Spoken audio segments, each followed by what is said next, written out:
فمن اتقى وأصلح فلا خوف عليهم ولا هم يحزنون.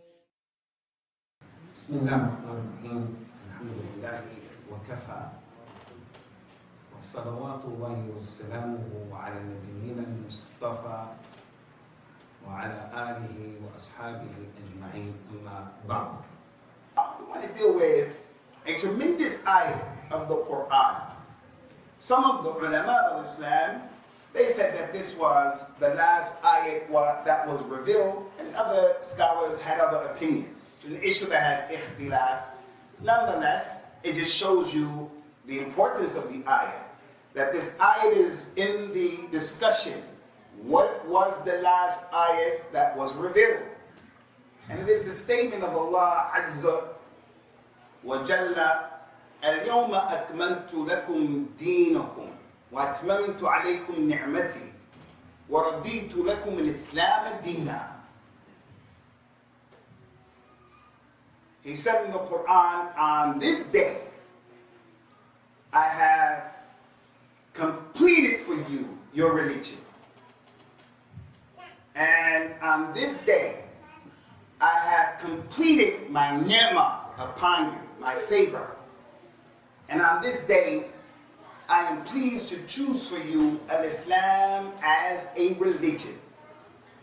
One of the 10 companions promised Jannah, his name is Sa'd ibn Abi Waqqas, Ridwanullahi alayhi. He gave us a hadith that is an important hadith, as they're all important. It's connected to this ayah, in which the Prophet told us, sallallahu alaihi wasallam, when the mu'adhin makes the adhan, and then after he completes the adhan, if a person says, after he heard the adhan, raditu billahi rabban, wa bi Muhammad rasulan, wa bil Islam dinan, ghufira lahu dhanbuhu. Anyone who makes that dua after the adhan, I am pleased with Allah as my Lord, and I'm pleased with Muhammad as my messenger, and I'm pleased with al-Islam as my deen. He will be forgiven for his sins. All he has to do is say that simple dua. That dua is connected to this ayat, the Yahudi, and what was collected by the Imam al-Bukhari and Muslim. Look at the fiqh of the Yahudi. He's not even a Muslim. He said to Umar, when Umar was the leader of the Muslims, Ya Amir al-Mu'mineen, there is an ayat that was revealed on you people in your book. If that ayat was revealed upon us, the Ma'ashar al-Yahud, the people of Jews, we'd have made that day a day of celebration. Because the Yahud and the Nasara, they create celebrations how they want to. Muslims are not like that. Muslims make celebrations that are legislated. Yahud and the Nasara, they have no restraints. If a person in this church or that church or that church, he wants to call himself a prophet, everybody's okay, you're a prophet. If she's a woman, she's a preacher, she's a prophetess. You want to give the Tafseer of the Bible, the Injil, however you want, no problem. That's not al-Islam. Al-Islam is a religion where you can't do what you want to do, the way you want to do it. You can't do that. So this man said, hey, Amir al-Mu'mineen, you guys have an ayat. If it came down on us, we would have made that a celebration because it's so powerful, so important. And I said, what ayat is that? And the man read the ayat. The Yahudi read the ayat. Shouldn't you memorize that ayat, Ya Abdullah? The Jew knows it and you don't know it. اليوم أكملت لكم دينكم وأتممت عليكم نعمتي ورضيت لكم الإسلام دينا. The Yahudi memorized that. He told him the ayah. Umar radiallahu anhu said, he said, Wallahi, I know the day that that ayat was revealed on the Prophet sallallahu alaihi wasallam, and I know the place that that ayat was revealed. It was revealed at the Al-Hajj al-Akbar, the last Hajj that the Prophet was making sallallahu alaihi wasallam, on the big day of Al-Hajj. It was revealed on that day, the day of Arafah, and the the Prophet was at Arafat. He was at Arafat, and it was a Friday. It was a Friday. The companions, they said that the Prophet died, sallallahu alaihi wasallam, 3 months after this ayat was revealed. A little under 3 months, 81 days after this ayat was revealed. It was assigned to him, if the religion is complete, the time is fastly approaching for you to leave because you've done your job. So it's a tremendous ayat that we want to take this time out to remind you of some aspects of your religion, Ummatul Islam. And there's a lot that can be said. A lot that can be said. At the top of the list, let me say that this ayah goes to show clearly that Al-Islam is not open for anyone coming and adding onto it. It's complete. It's not in need of anyone's opinion of adding onto it. Everything we need to know in our religion is there for you to know. Everything. And there are a number of ayat that Allah has revealed, like his statement, وَنَزَّلْنَا عَلَيْكَ الْكِتَابَ تِبْيَانًا لِكُلِّ شَيْءٍ. We revealed the Quran to you, Ya Muhammad, and it makes everything clear. Everything. There's nothing that's been left out. One of the great scholars of Islam, he had his own madhab. And his madhab was stronger than the four madhab that we know, according to some of the major scholars of Islam of the past. He was Amir al-Mu'mineen in Hadith, Sufyan al-Thawri. A Jewish man said to Sufyan al-Thawri, trying to make istihza, trying to make him feel down. He said this ayah, the Jew read the ayah to Imam Sufyan al-Thawri. He said in the Quran, it said that the Quran explains everything. You believe in that? Sufyan al-Thawri said, Allahumma na'am. I believe in that. He said, then where does the Quran teach us how to make tharid? Tharid is a meal that the Arabs eat. It's one of the best delicacies that they used to eat back then. Where does the Quran show us how to make spaghetti or lasagna or curry? That's what he was saying. Trying to be funny. If the Quran explained everything, it should explain how to make a camera. It should explain how to make a fan. It should explain how to make curry. Where is that? If that question was put forth to the normal Muslim today, he'll scratch his head and he'll say, well, the Quran, based on that, it doesn't explain everything. Imam Sufyan al-Thawri said to that man, Allah said in the Quran, فَاسْأَلُوا أَهْلَ الذِّكْرِ إِن كُنْتُمْ لَا تَعْلَمُونَ. Ask the people who know if you don't know. So if you want to know how to make spaghetti and lasagna or tharid, go and ask the people who know how to make it. That ayat is teaching you how to make it. So there's nothing that we need, nothing that has escaped the Quran, nothing. Even Prophet Muhammad sallallahu alaihi wasallam, at the end of his life, he told his companions at the Hajj, مَا مِن شَيْءٍ يُقَرِّبُكُمْ إِلَى الْجَنَّةِ إِلَّا أَمَرْتُكُمْ بِهِ وَمَا مِن شَيْءٍ يُقَرِّبُكُمْ مِنَ النَّارِ إِلَّا نَهَيْتُكُمْ عَنْهُ. There is nothing, there is no thing that will cause you people to go to the paradise except I told you to do it. Have Tawheed, have Ikhlas, make Salah, give Zakat, wear Hijab, bir walidain, be patient, be clean, be truthful, make Tawbah. All of those things he told us to do. If you do those things, they'll get you to Jannah bi-idhnillah. And there's nothing that will cause you to go to the hellfire except that I told you, don't do it. Don't drink khamr. Don't make namima. Don't make ghiba. Don't talk about what you don't have any business of talking about. Don't talk about people. Like I told you, all of us are giving dawah, to something. Everybody's giving dawah. There's that person who's giving dawah to trying to disparage people, saying things about people. And if you were to ask that person, where's the proof of that? This thing that you're saying, where's the proof? He says, I don't know, I just heard. What do you mean you just heard? Would you like that to be done to you, said to you? So when he told the people, none of you truly believes until you love for your brother what you love for yourself. He's telling you, Love for your brother what you love for yourself will get you to Jannah. So there's nothing that will get you to paradise except the Prophet explains in our religion. Sallallahu Alaihi Wasallam. So as it relates to this ayat that we're dealing with today, this is a tremendously important ayat in the life of the Muslim. If he doesn't understand this religion, he's going to be all over the place in his worship. And he may think that he's on the sunnah, and he's thinking that he's doing the right thing. I've seen this with my own eyes. I've seen this with my own eyes. وَغَرَّهُمْ فِي دِينِهِمْ مَا كَانُوا يَفْتَرُونَ. A person has ghurur. He thinks he's really a good person and this and that, but in reality his issues. Allah mentioned in the Quran, مَا فَرَّطْنَا فِي الْكِتَابِ مِنْ شَيْءٍ. We haven't left anything out of this book. Not one ayat, two ayat, three ayat. There are many ayat and ahadith. The Prophet sallallahu alaihi wasallam, he saw the Amir al-Mu'mineen later on, Umar radiallahu anhu, reading from some of the pages of the Torah. He was inquisitive. He just wanted to read from the Torah like some Muslims. Some Muslims are inquisitive. They want to get the Bible and read the Bible. He's just interested. Oh, I want to read the Bible. And Umar was a scholar. And Umar was the third most knowledgeable person of this ummah.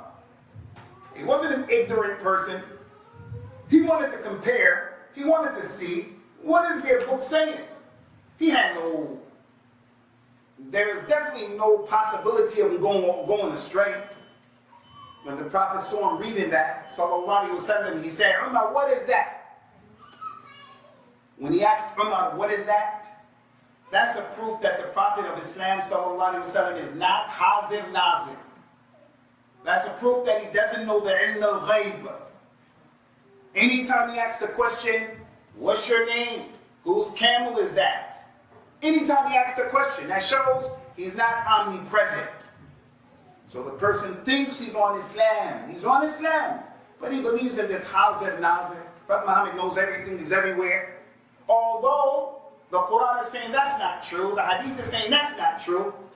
The life of the Prophet is saying that's not true. Jibreel came and said, Ya Muhammad, akhbirni.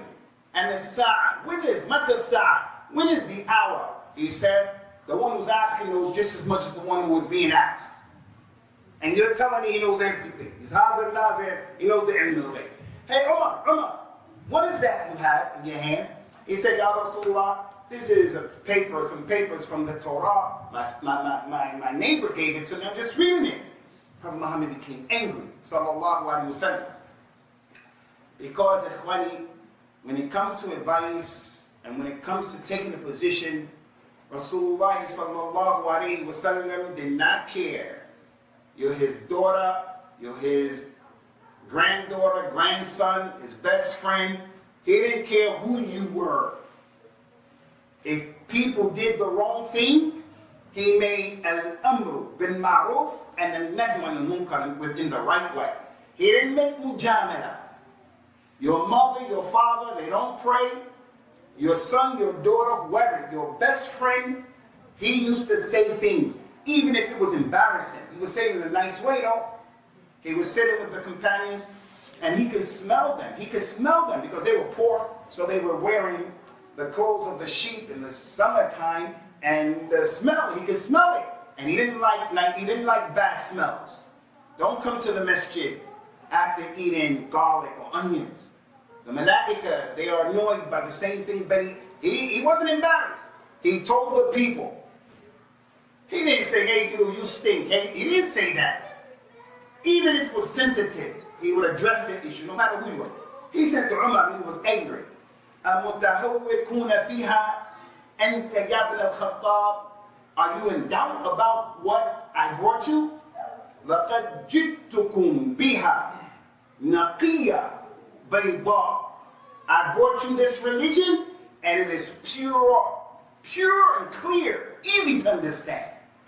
The man who was in the mountains of Peshawar, who can't read and write, he can know his religion.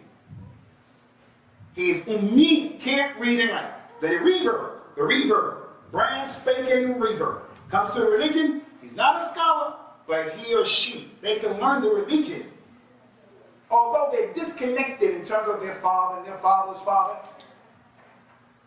a religion that a person can practice. He said, I brought this religion and it is clear and it is pure. It's not polluted. It's not diluted. And then he says something really tremendous. He said a lot in that hadith. He said, وَالَّذِي نَفْسِي بِيَدِهِ لو كان أخي موسى حيا ما وسعه إلى اتباعي. If my brother Musa was here, Musa, one of the 5 major prophets, the one who that Torah was revealed to, if Musa himself was here, not that paper, not that book, Musa, if he was here right now, he wouldn't have any alternative, any choice, except that he has to follow me. He has to follow me. So, all of that is a sign and an indication of what? This religion is complete. وَتَمَّتْ كَلِمَةُ رَبِّكَ صِدْقًا وَعَدْلًا. He said in another ayat, the religion of your Lord has been complete. The kalima, the Quran, halal, haram, it is complete. How was it complete? With truthfulness and justice. There's no lie. Listen to what I received yesterday in my WhatsApp. People sent, and you may have received it as well because Christmas is coming up. So the Christians are going to celebrate Christmas. And they say it's the birth of Isa ibn Maryam. And I want to ask you people,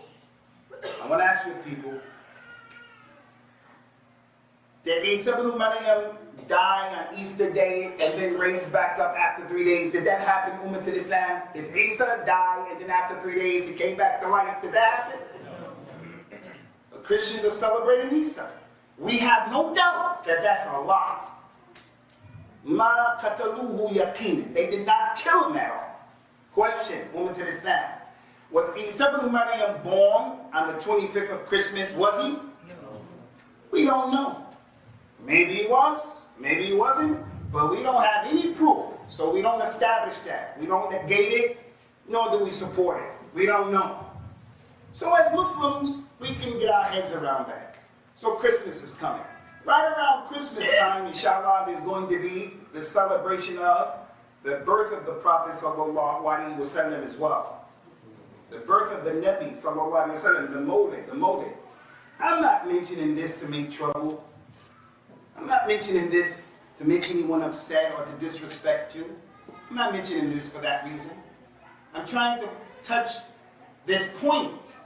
And the issue that we're trying to make to you is, these issues like this, the person sent a text message out saying, the King of Saudi Arabia has now passed a decree in which in Saudi Arabia they're going to start doing the Mawlid this year. Now when you research that thing, you find out that it wasn't true. My point here is, the ayat, the words of your Lord have been completed in sidq, with truthfulness. What kind of religion is a person on that he wants to support things that he does by lying? That's my point here.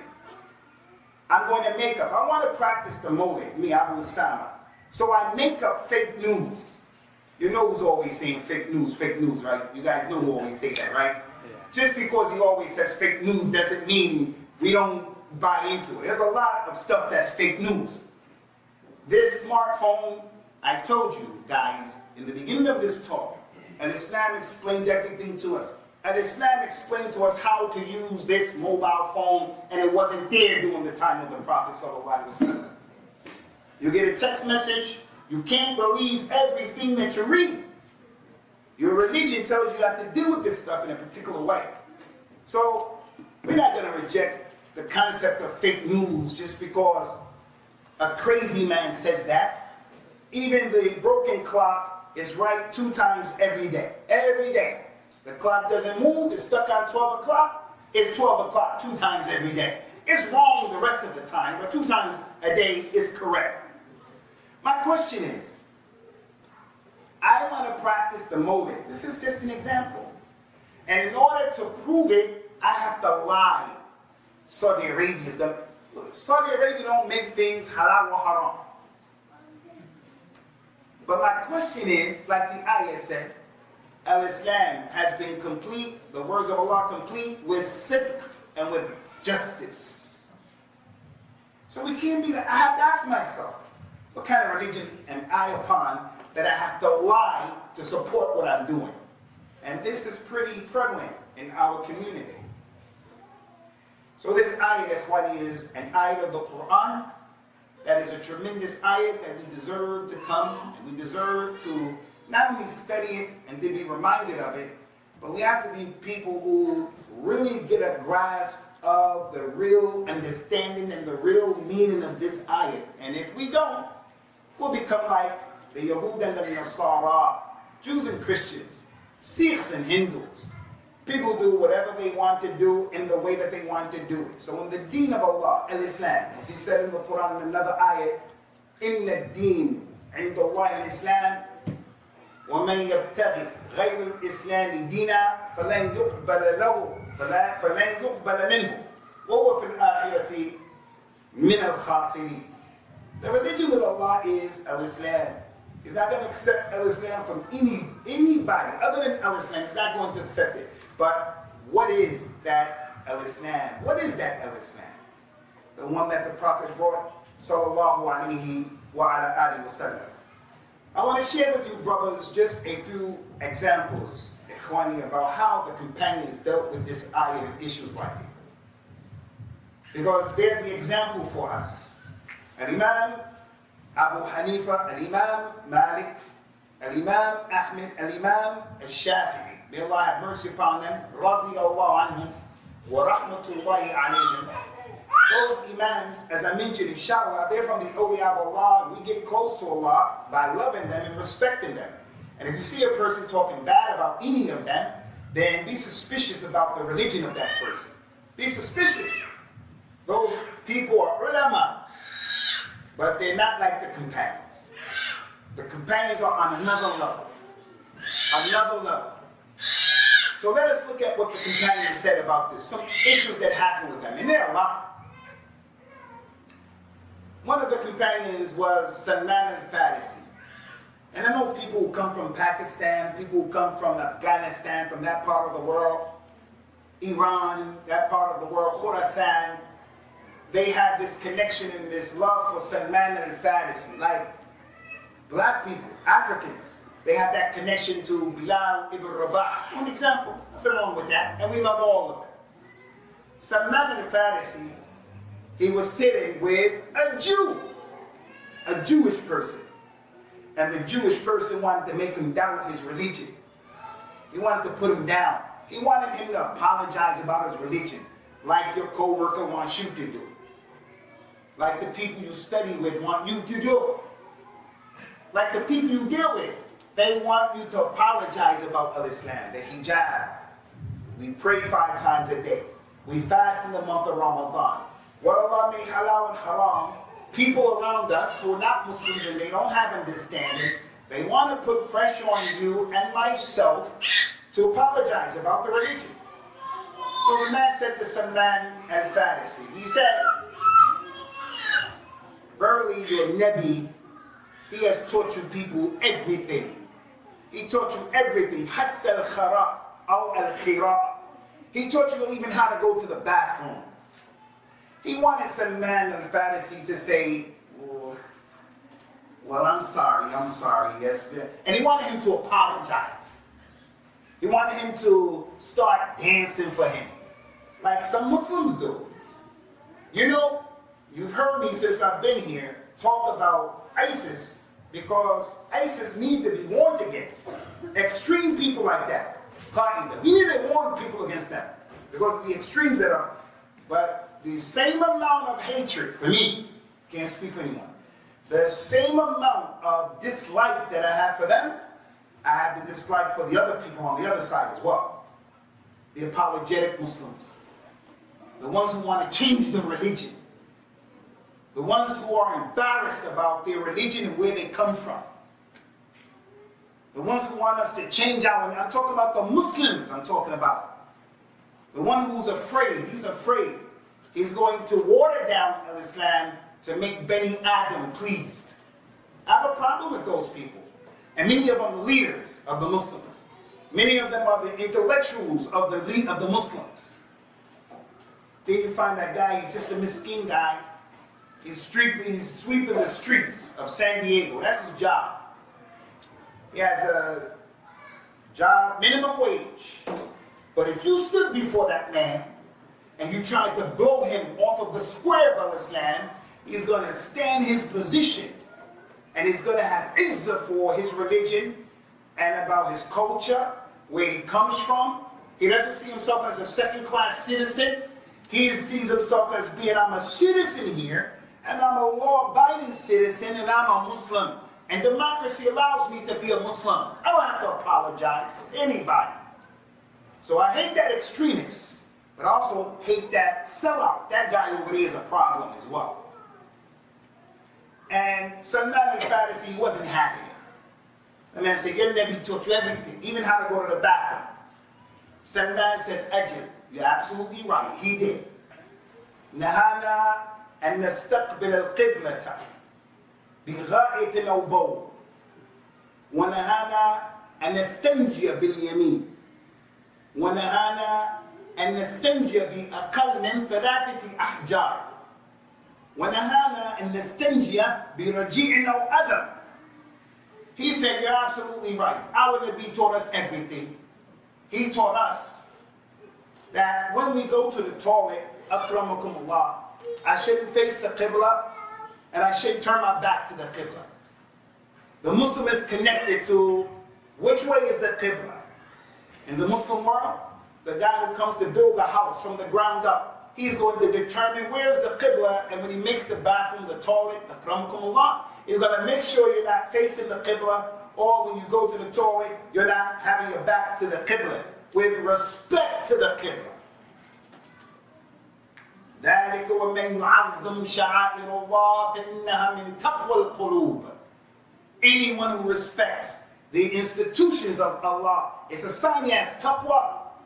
But during this time, when Islam is faded away like the thawb, the little kids of the Muslims who are learning the Quran, those who do come, sometimes they take the Mus'haf and they write in the Quran. They write in the Quran. Draw pictures, write nasty things, deface the Quran.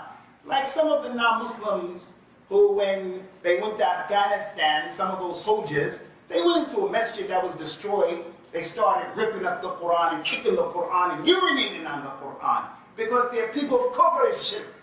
But what about the Muslim? So the Prophet was about to pray, sallallahu alaihi wasallam. He got ready to say, Allahu Akbar. But he saw someone spit towards the Qibla on the wall. And it wasn't just, it was that stuff, the mucus. Rasulullah sallallahu alaihi wasallam took his thobe, as-sharif, and he took it and wiped the spit off. And he told the people, don't spit towards the Qibla. Because towards the Qibla is the face of Allah, meaning when we pray that way. He himself took off that stuff. He didn't say, hey, you, fulan, come take it off, clean it. He himself took it off, leaving no doubt in the minds of the people. Don't spit towards the Qibla, respect the Qibla. So I see the elder Sheikh, he doesn't know much about Islam. He is a person who is cultural Islam. He doesn't know much. He doesn't know the word dalil. But when he sees a young person sitting in the masjid, and the young person has his feet like this towards the Qibla, relaxing, the Sheikh says, hey, don't put your feet towards the Qibla. The young man of the Sunnah said, why, Sheikh? He said, it's disrespect. He said, where's the dalil? The dalil, ya akhi, is in that ayat, that you have to respect the Qibla. I'm not saying it's haram to sit like that, but what the Sheikh is saying is from his fitrah of respecting the Qibla. So, Salman al-Farisi, he said that the Nabi, he told us, don't spit, don't face the Qibla when you go to the toilet. He told us, when you clean yourself, don't clean yourself with your right hand. Don't clean yourself with your right hand. You clean yourself with your left hand. During this time, Allahu Akbar, during this time in which the foe, Islam, is faded away, the kid is in the school and he goes to the toilet. He goes to the toilet standing up. He does his business, and without any stinger, he leaves. Because this is the way of the Europeans. This is the way of America. I'm not putting these people down. They don't have knowledge. And that's why we have to give them knowledge. I'm talking about us. Your kids and my kids. Those of them who, when you say to him, did you pray? He say yes. And he knows he didn't pray. Did you pray? Yes, Abby, I prayed. Man, you didn't pray. Go and pray. He did something just good. As if he still has wudu. It's Isha time. You don't even have wudu. Yes, I do. Abby, I have wudu since Fajr time. That's our children. That's our condition. That's our situation. Our situation today. And if you are a father or a mother with a child that on his own at the age of 8, 9, 10, 11, 12, 13, 14, on their own, they'll go and they'll pray. On their own, then you should make sajda to shukr to Allah.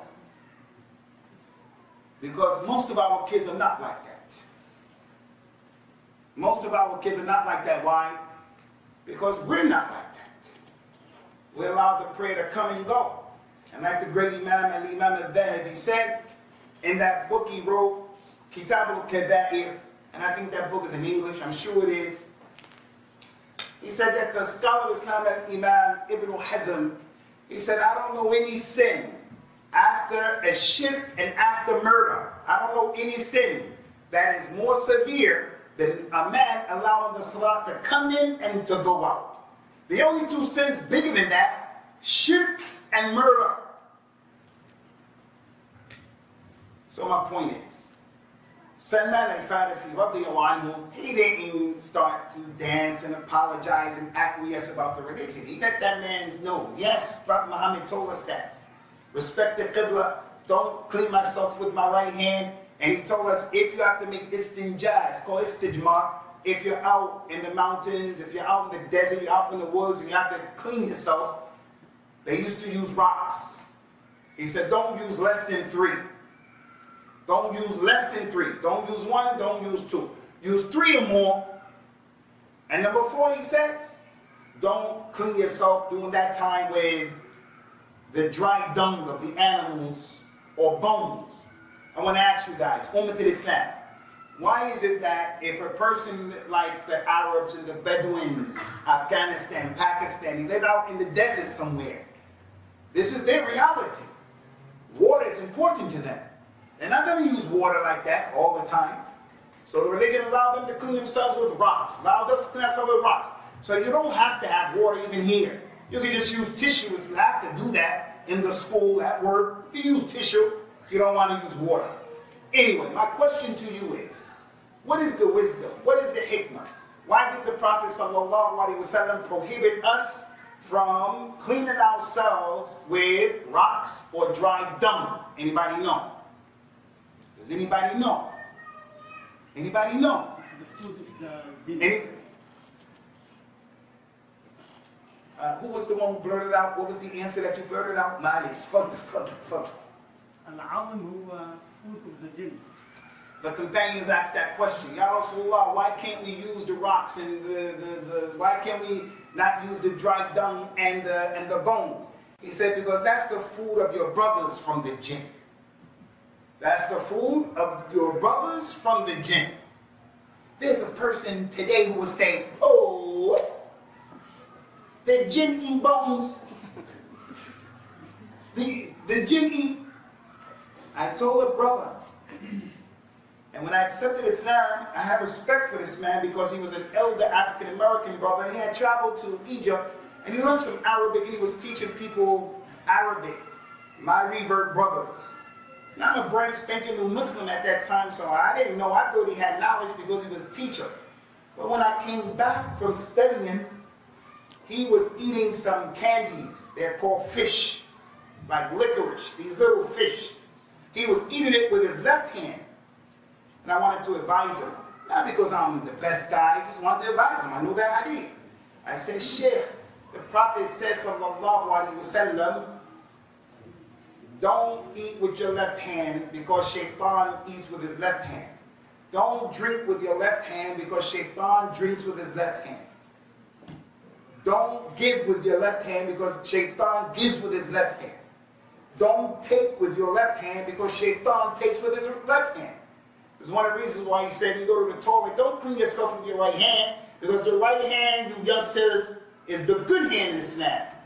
You want your books of good deeds, Yawmul Qiyamah, to be given in your right hand, Yawmul Qiyamah. You come into the masjid with your right foot.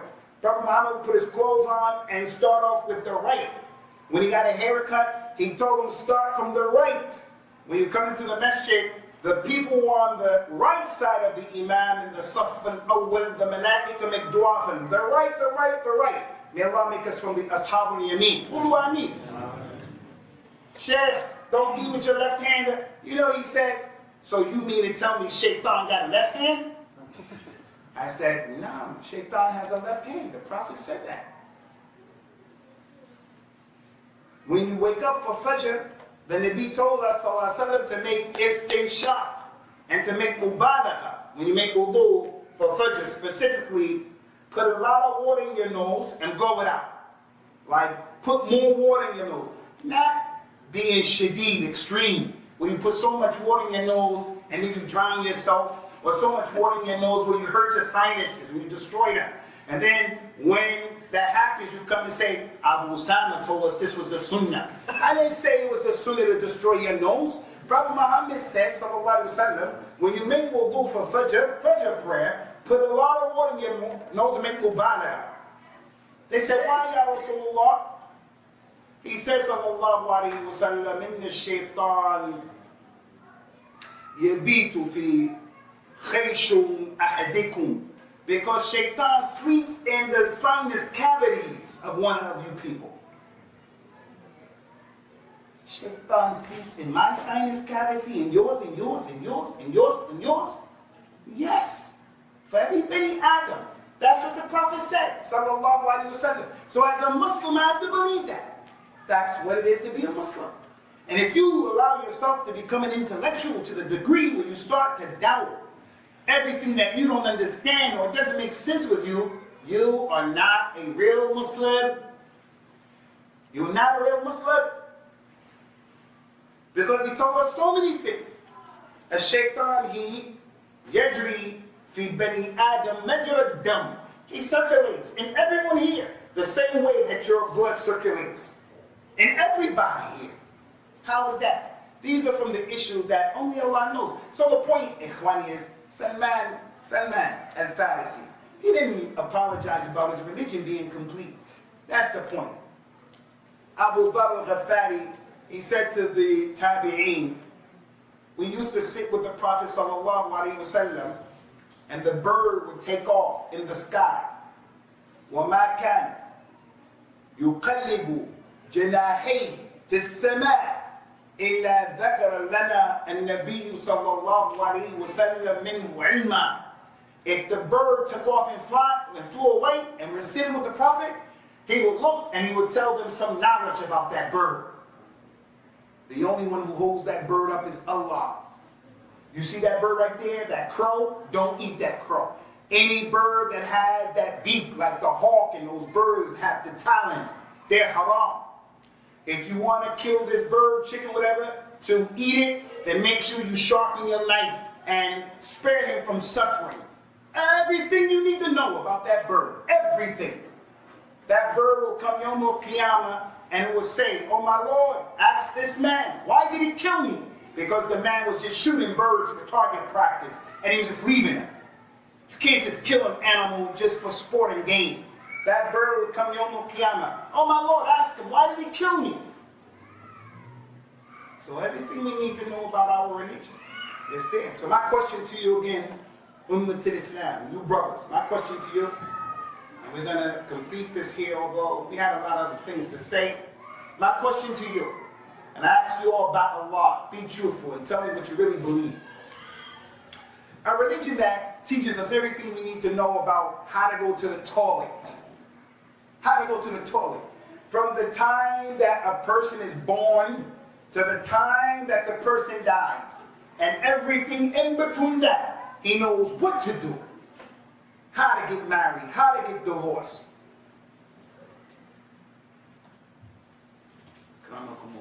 He knows everything from this religion. My question to you, do you think that this kind of religion would forget to tell us celebrating the Prophet's birthday, sallallahu alaihi wasallam, is a good thing? Do you think our religion will forget to tell us that? Do you think so? Wallahi, it wouldn't forget.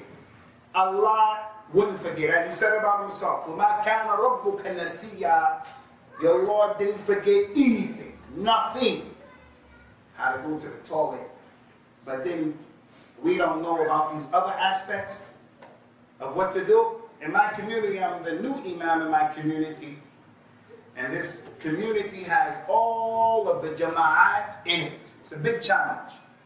Every group of Muslims that you know is in my community. The Grand Mosque of Liverpool. Every group. So there's confusion. There was a lot of confusion. A lot of innovation. A lot of crazy things going on. So some of the things that used to happen, for an example, since it's the central mosque, people were dying, so I have to wash the body and we have to pray over the dead person. So many of the Arabs who are in that community, especially from Yemen, if someone dies in the community, the people come to the masjid and they start reading Surah Yasin. They read Surah Yasin over the dead person. And they do that for so many days. My question to you, the religion that tells us what to do from the time you're born to the time that you die, do you think it forgot? It didn't tell us what we should do at the janazah of the dead. Do you think our religion is like that? La wallahi ikhwani. That's what you have to always say to yourself. And for you young brothers and you revert brothers especially, listen. I am not giving you these examples to cause trouble because I don't want to come back here again. No. I'm giving you these examples because it's only making sense unless you insist to be on that cultural Islam, like the non-Muslims of Quraysh. Prophet Muhammad came to them and told them, sallallahu alaihi wasallam, "Qulu la ilaha illallah." That's all he told them at the beginning. And they couldn't get with the program. They said, "Bal nattabi'u ma alfayna alayhi aba'ana." We're not doing none of that. We're going to only follow what our fathers did. وَإِذَا قِيلَ لَهُمْ اتَّبِعُوا مَا أَنزَلَ اللَّهُ. When it said to them, follow what Allah revealed, follow Rasulullah, they used to say, no, they're going to follow what our fathers followed. Can't be like that. We follow what our fathers did when it's good. For an example, our fathers used to be hard workers.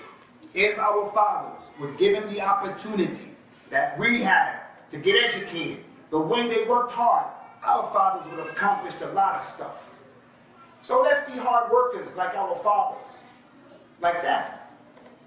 As for some of that stuff that our fathers used to do, burying your daughter alive, being racist, you know, some of that ignorant stuff, no, you can't follow that.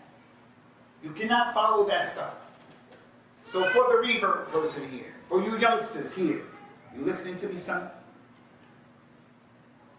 Always ask the question. When people tell you do this, do that, the question is, did the companions do it that way? Did the companions understand the ayat the way you're understanding it? And if the answer is no, they didn't do it that way. They didn't understand it. They didn't say haza naza. They didn't say the Rasul knew the ilm al-ghayb. If they didn't say it, you don't say it. It's as simple as that, man. It's as simple as that. It's a formula.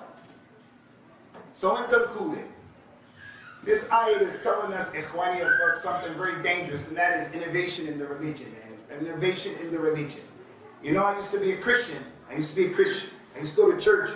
My parents used to make me go to church. When I got to the age where I didn't have to go, I made talaq of that church. I made talaq. And begging, khalas, 3 times. And tatalik, and tatalik, and tatalik. That's what I did. And I went my own way. Because it didn't make sense to me. But we used to be in church, and they used to have this thing called communion. Communion where they would pass around these little crackers. They look like Kringles. Kringles. They were crackers. And they would pass around Kool-Aid, juice, sometimes real wine, red wine. And they would pass it around. And I was 8, 9, 10. The juice will come to you, and you drink the juice. They said the juice is the blood of Jesus. The blood of Jesus, man? What are we, cannibals? We eat blood, we drink blood. It doesn't even make sense. The blood of Jesus in our religion.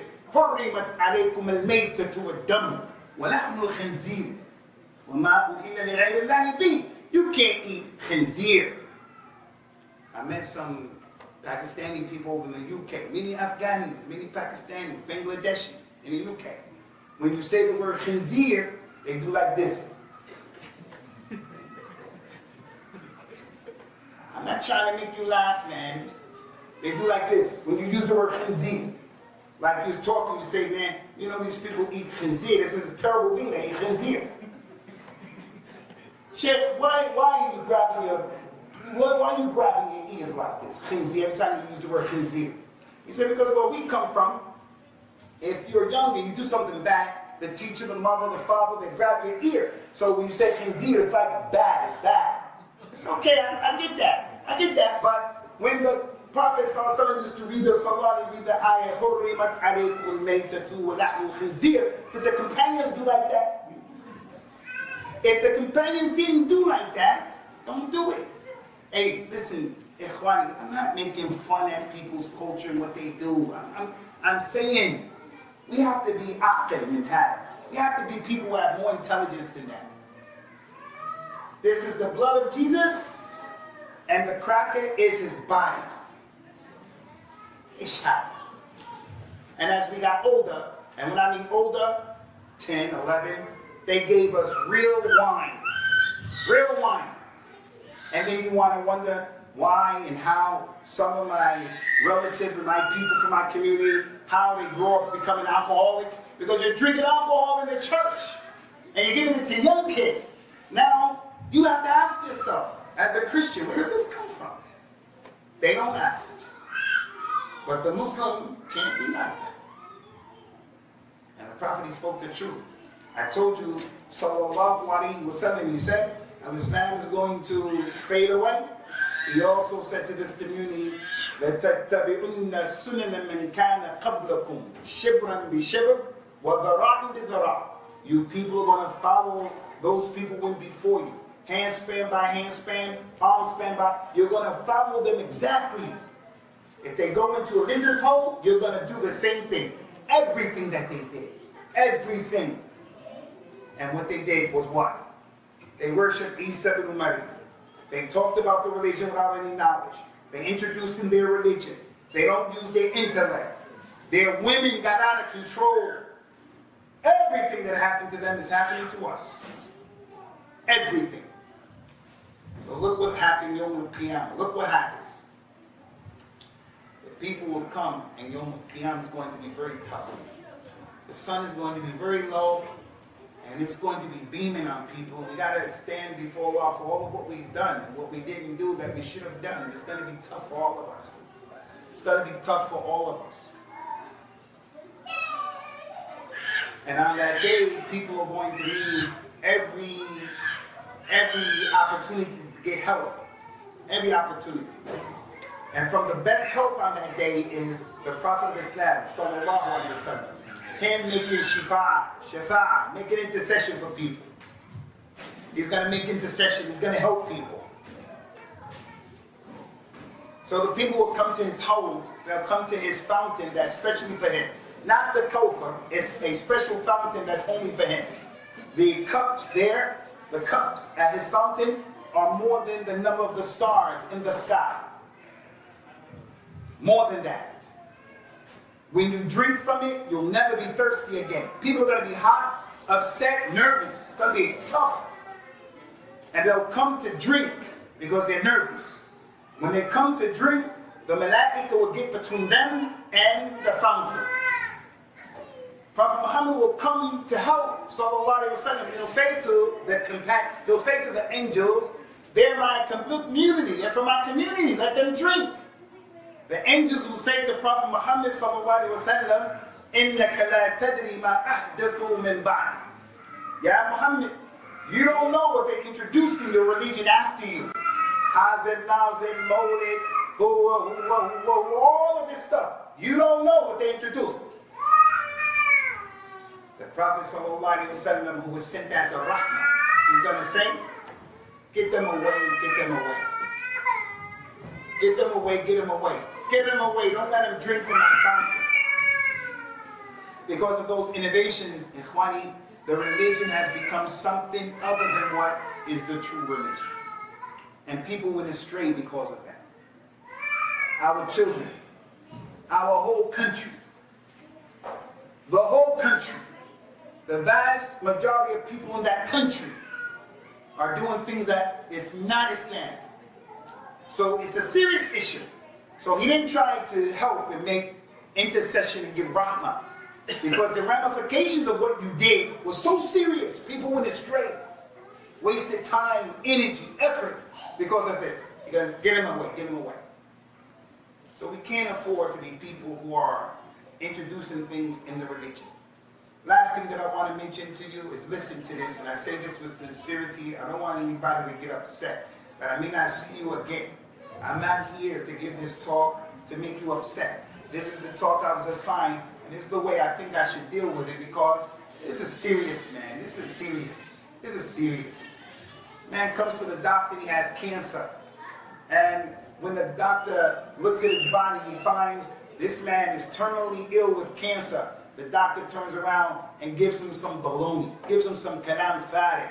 Come on, doctor, tell the man the truth, man, so that he can prepare himself, get his will ready, live the rest of his life, inshallah, with seriousness. Come on, doctor, be for real.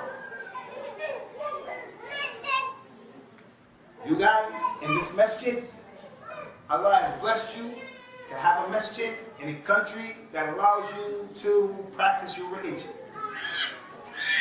And the Islamophobia that we suffer from in the UK is nothing like what you have here. This is easy. And being a Muslim in this society is like a walk in the park. It's not like what the Prophet and his companions had to go through, sallallahu alaihi wasallam. It's not like that. It's relatively easy. All we have to do is take advantage of the situation. So we're asking the administration and the elders and the people responsible for this masjid to come up with the game plan where we're going to be a bit different in terms of why are we here and what we're doing. It's not enough just to be the administration and nothing. You're going to be asked about being an administrator. Yawm al-Qiyamah. Kullukum mas'ul. Wa kullukum ra'in. Wa kullukum mas'ul an ra'iyati. The imam of our masjid, whoever serves as the imam, you're in a position of leadership. You elders, we respect you. Islam tells us to respect you. What you say, we're going to listen. You people who have this position. This position is not like a mirah. You just inherit it and that's it. It's a mas'uliyah. And I'm saying here to you, gently and with all of the respect that I can muster, this is a serious issue. That you people in this masjid, make this a masjid where, when the person comes into this masjid, he can smell the aroma of the sunnah. He can see education in the masjid by the way the people are. Not, this is just the masjid, do what you want. It's just, you don't want that. I love that masjid. When you come into that masjid, you can see that people know their religion. The ahkam, the adab of the Jummah. You see the people know about Jummah. But there are those masjids, people come in, they sit over there, they come in, they're talking. Our women. One of the problems with Bani Israel is that their women got out of control. That's what the Prophet said, sallallahu alaihi wasallam. Their women got out of control. They were not in control of their women. And when I say control, I don't mean that oppressive control. Crack in the head and knock a block off. I'm not talking about that. I'm talking about where the woman doesn't respect the kalima of her husband. Who's the imam? And you can tell the reality of a community by looking at the women of that community.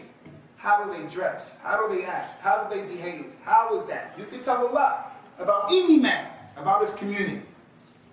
So I'm not saying this to put you down. I'm just saying this because I may not see you again. Allah's going to ask you. I want to come back here again, and I want you guys to come to me in the UK, and I want to give you love and give you hospitality. So I'm not saying something or things where you're going to hate me. But how would you call me a Muslim brother if I didn't advise you about something that was real? It's a real issue. So come on, guys. Ummat al-Islam. Billahi alaykum. I'm asking you guys by Allah. We all love the Prophet of Islam, inshallah. Sallallahu alayhi wa sallam. We all love our Islam. So let us just do our best to do your job and bring your piece of the puzzle to the table. You youngsters, learn this religion. Learn this religion. Start some halaqat of knowledge, learning the Quran, little basic aspects of Islam. Just don't leave the masjid as a place where it's just, that type of place. Because that's not going to cut the mustard anymore. 2017, real challenges. The Muslims are the big elephant in the room in this country. We're the elephant in the room. We're a sleeping elephant. So I want to stop here, inshallah, azza wa jalla, and ask Allah subhanahu wa ta'ala to make it easy for you guys to meet these challenges that you have to do. Allah, it can be done. Because when you have Allah azza wa jalla, anything can happen. Anything. You can accomplish anything. But be balanced on the religion. Don't be from ha'ula'i mutashaddidin. And don't be from ula'ika and mutasahilin. Don't be from them rough and tough people like that, ISIS. And don't be from them people over there who, the African-American woman who has a PhD comes on Friday and she leads the Salat of the Jummah. She gives the Khutbah al-Jummah. And another lady over there gives the Adhan. And in the first row, men and women. That extreme Islam, crazy Islam. Or the masjid that's called Masjid al-Fath. You guys know Masjid al-Fath in San Francisco? Anybody know Masjid al-Fath? Put your hand up if you heard of Masjid al-Fath in San Francisco. That's Islam. I don't put those people outside of Islam. That's an abomination and a big sin. I don't say they're outside of Islam, but in our religion, there is a rule as it relates to those people. But this is the extreme on the other side. Our Islam is under threat. So learn the thing. Okay, guys? So I'm going to stop here, inshallah. ومن أحسن قولا ممن دعا